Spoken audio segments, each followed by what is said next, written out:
દર્શન કરાયા એ બદલ ખૂબ ખૂબ ધન્યવાદ. એમને પરમાત્મા ગુરુ મહારાજ ખૂબ પ્રગતિ કરાવે અને ખૂબ જ્ઞાનમાં અને વૃદ્ધિ થાય એવી પરમાત્માને પ્રાર્થના. સંતો હંમેશા જગાડવાની જ વાત કરે છે અને આ જીવ યુગોથી ઊંઘતો આવ્યો છે એટલે જાગતો નથી. જાગવું અને ઊંઘવું, જે અજ્ઞાન દશામાં છે એને ઊંઘ કીધી. અજ્ઞાન દશા છે એને ઊંઘ કીધી અને જે જ્ઞાન દશા છે એને જાગ્રત અવસ્થા કીધી. આપણે ઘણી બાબતોમાં ઊંઘેલા છે. ઘણી બધી બાબતો એવી છે કે આપણે એની કોઈ ખબર જ નથી. ઘણી બધી બાબતો એવી છે કે આપણને બિલકુલ એ પાહાનો વિચાર પણ આવતો નથી. ખબર તો નથી પણ વિચાર કદી આવતો, કારણ કે ખબર જ નથી એટલે વિચારે છે ન આવે. આપણે ધંધાકીય રીતે વાત કરો તો એ હજુ સુધી જોવે એટલું જ્ઞાન નથી. આપણે રહેણી કહેણીનું જોવા જો તો એ જોવે એવું જ્ઞાન નથી. પણ આત્મજ્ઞાન તો શેટે રહ્યું. આપણે કેમ કેમ રહેવું, કેમ બોલવું, કેમ વર્તવું, કેમ બેહવું, પહેલા તો આપણે એ શીખવું પડે. અને એ શીખ્યા પછી આપણે જ્ઞાનની વાત પછી આવે. પહેલા આપણા જીવનમાં સંસ્કારો આવવા જોઈએ અને સંસ્કારો ના હોય તો જ્ઞાન ઘણું દૂર છે. ખરેખર અત્યારે હાલ આપણે બધા બંધારણની વાતો થઈ રહી છે એટલે બધે વ્યસનોની વાત થાય છે. વ્યસન મુક્ત થો અને જે સમાજના કુરિવાજોને કાઢો. હવે વ્યસનોમાં આપણે એટલા બધા ફસાયેલા છે કે કોક ને કોક વ્યસન લાગુ પડેલું છે. હું તો કોઈ ગુટકા જેવું વ્યસન હોય તો બરાબર નહીં શરીર માટે. આ શરીર ઘણી કિંમતી છે. આ શરીરની કોઈ કિંમત અંકાય એવી નથી. અબજો રૂપિયા ખર્ચે આ શરીર મળતું નથી અને એક અંગ પણ નથી મળતું. એટલે આ શરીરની કિંમત તમે કરવા જાઓ તો કોઈ, હું ઘણી વખત હમણાં આ વાત ઘણી વખત મેં કરી છે કે છેલ્લી અવસ્થા હોય, છેલ્લે શરીર પડી જવાની તૈયારી હોય અને એ ટાઈમે આખા ભારતનું નોણું ભેળું કરી અને આપણે કદાચ ડોક્ટરોને આવા તો એક શ્વાસ પણ વધારી શકતા નથી.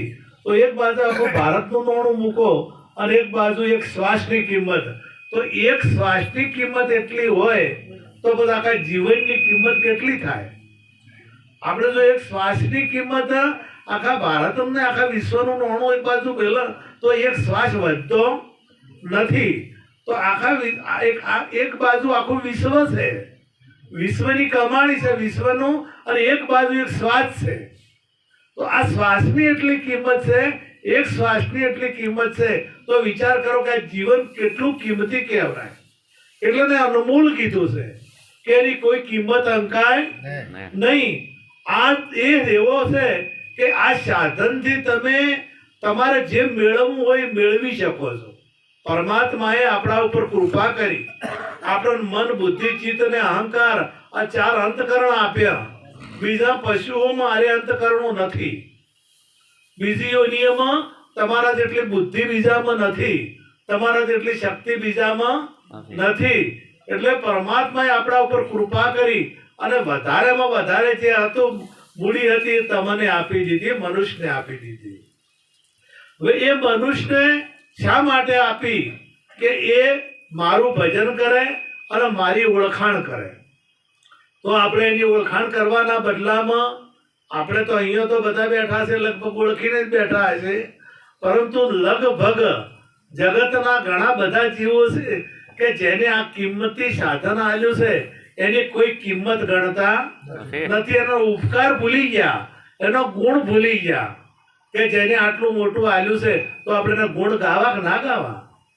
આપણને કોઈક સામાન્ય કદાચ કોઈક ઉસીના પૈસા આલે તો આપણે ભૂલતા નથી કે મારા ખરો ટાઈમ હતો, કોઈ આરો નતો અને અમુક જણે મને મદદ કરી હતી, તો આપણે એ ગુણ ગાઈએ છીએ.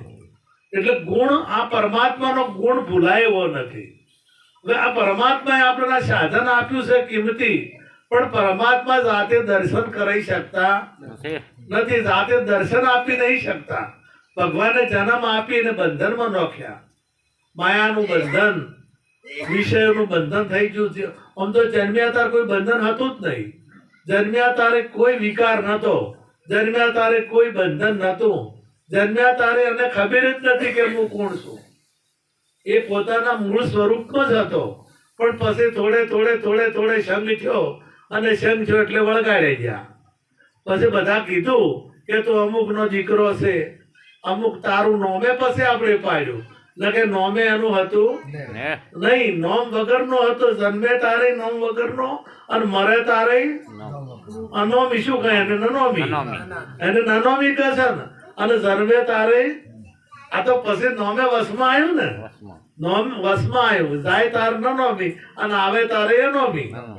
એને નોમ હોતું નથી. હવે આ પછી થોડે કોઈ ઓલી પીડીઓ પીતા છે, કોઈ ગુટકા ખાતા છે, કોઈ દારૂ પીતા છે, અને કોઈ એનાથી ભયંકર. અત્યારે તો દારૂ ને એકોળા મેલેમાં ભયંકર હજી આપણા ગામડા નહીં આવ્યા. હા, એ હજી સુધી આપણે આવ્યા નથી. એટલે ભગવાનને પ્રાર્થના કરશું હોય ના આવે, એ વ્યસનો આપણામાં આવે ના. એટલે વ્યસનો તમે નાનું હોય તો વ્યસનથી દૂર રહેજો, કારણ કે આપણે વ્યસન નહીં કરતા હોઈએ તો આપણા બાળકો વ્યસનો કરશે નહીં. અને તમે ગુટકા ખાતા છો, આપણી દીકરીઓ ગુટકા ખાતી હોય, જો માંસ ગુટકા ખાતી હોય, છોકરું શીખે કે ના શીખે?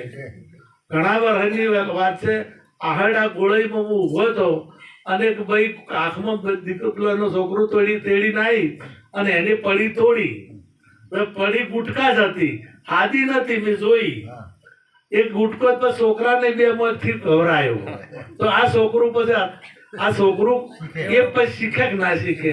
અને પછી મોટું થાય એટલે ઓછું બંધોણી થાય, એ જેવું તેવું બંધોણી ના થાય. એક બાળકનો જન્મ થયો ને થોડા દાડે એટલે રોવાનું ચાલુ કર્યું, એટલે સોનું જ ના રહે. એટલું બધું રોવે, એટલું બધું દવાખાને લઈ ગયા. ના રોયો પેતર કે ના, હું ધૂંધણી નહીં ના ખાવ તો એ ના સોનું રહ્યું. ઘણી બધી. એટલે બાજુ ગલ્લા વાળો હતો કે તમે એમ કરો, બાર પાસે લાવો, હું સોનું રાખો. એટલે મને શું કર્યું ને, એ શું કર્યું એટલે સોનું રહી ગયું બાળક. એટલે કે આટલા બધા દવાખાને ફર્યા, છોકરું સોનું રહેતું નતું. કર્યું શું તે બીજે પૂછવું, મારા કીર્તિભાઈ જેવા, ચંદનરામ મહારાજ જેવા, કે મને શું કોઈક આવડે છે પૂછવું. એટલે એને કીધું કે મેં કોઈ કર્યું નથી. તમાકુ સોનાનું આ બધું પાણી ભેળું કરી અને એના મોઢામાં સોટું પાડ્યો એટલે તરત સોનું રહ્યું. કે એનાથી સોનું રહ્યું કે એની માં એના ભેર રહે જ છે, એની માં. એટલે આ છોકરાનામાં એ ગુણ આયા એટલે કે છોકરું એના કારણે સોનું રહ્યું. હવે આપણામાં જો કોઠામાં જ આ ભરેલું હોય, હું તો કહું છું, આપણે જો રોટલા કરતા કે કોઈ કોમ કરતા હા, હું તો કોઈ સાર લેતા હોય તો રીસેબલ ના લેવી. તમે જે કોઈ કામ કરતા હો, પોણત કરતા હોય તો રીસેબલ પોણત કરવું નહીં. તમે જે કોઈ કાર્ય કરતા હો તો હરખે કામ કરો ને, આ તો એમાં ફળ મળે આપણે. અને તમે એ રીસેબલ પેલા 16 જીવ હોય છે, આ 16 છે ને એમાં જીવ હોય છે. તમે રીસેબલ બોલો તો એ કર્મય થાય, એ કર્મય જતો હોય છે. એટલે એની રીહ ગમતી નથી. કોઈ કંટાળે કોઈ કોમ ના કરવું. હવે જો રોટલા તમે કંટાળી ઘડો, તો ધણીયા કંટાળેલા જ રહી કે હે? તમે જો ઢોરણ સાર નાખો ને કંટાળી તો એ પાટવું છોડે પછી અમે રીતે ધોવા જઈએ ના. એટલે કહેવાનો મતલબ કે તમારે જે પણ કોમ અમે કરવું તો પડે, આપણે છૂટકો જ નથી. એ કોમ કર્યા વગર છૂટકો નથી. તો હરખે શા માટે ના કરવું? રોતો આપણે કહેને કહેવત હતી કે રોતો માળા ચડાવે તો ગોમાં ગોળા નોખે. તો અષ્કરે આપણે કોમ કરવાનું છે, તો શા માટે મરતા અને રડી રોઈ ઘણા તમારે જુઓ ને, તો ગમે એ કોમે જતા તો રોતા જતા હોય. હેરાન જ ભાઈ, ત્યારે જુએ ત્યારે કંટાળેલા હોય.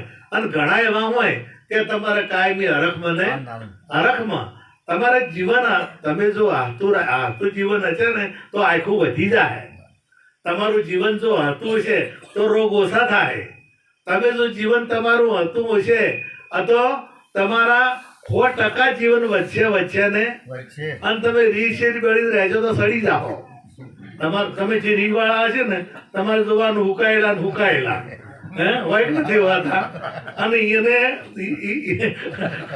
એને રોગે ઘણા થાય. આપણે ગાડી એક પહેલા ઘેરમાં હેડતી હોય અને 5મા ઘેરમાં હેડતી હોય, પણ પેલા ઘરમાં લોટ વધારે પડે કોસમામાં પેલા લોટ પડે ને તો ક્રોધ છે ને તો પેલો હા પેલો ઘેર હા પેલું કોક પેલું પેલી આવ્યું તું ચાર બંગડી વાળી ગાડી હે આ 4 બંગડી વાળી ગાડી તને એવું કોક ગીત આવ્યું તું બસમાં જબર હેડ્યું તું અંદર આપણને આ 4 બંગડી વાળી મળી છે આપણામાં 4 બંગડી વાળી આ ગાડી મન બુદ્ધિ ચિત્ત ને આપણે એક ભજન છે આ ઢૂમણીના ફૂમતા 4 આ ઢૂમણીના કારણે મારો પરિણય સુરત જાય તો ના મળે ઢૂમણીની જોડ સુરત એટલે આ ચિહરો સુરત એટલે પેલું નહીં તમે આ સુરત આ કે છે આ મારો પરિણ્યો આ મોઢા હમું જોવે છે મારા મોઢા જેવું બીજું કોઈનું મોઢું નથી આખા ભારતમાં ફરો તો આ જે મોઢું છે એવું બીજું મોઢું છે થોડા ઘણો કદાચ અણહાર મળતો આવશે ડબલ રોલ જેવું હશે પણ થોડો ફેર હશે ને હશે હવે આ મને તમે બીજો અવાજ તમે જુઓ તો કોઈના એક જેવા છે તો કુદરતની કળા જેવી છે વિચાર કરો કે આ ઢૂમણી આ મને ગાડી કેવી હોય તો ગાડી કો આ ગાડીને બંગડી 4 છે 4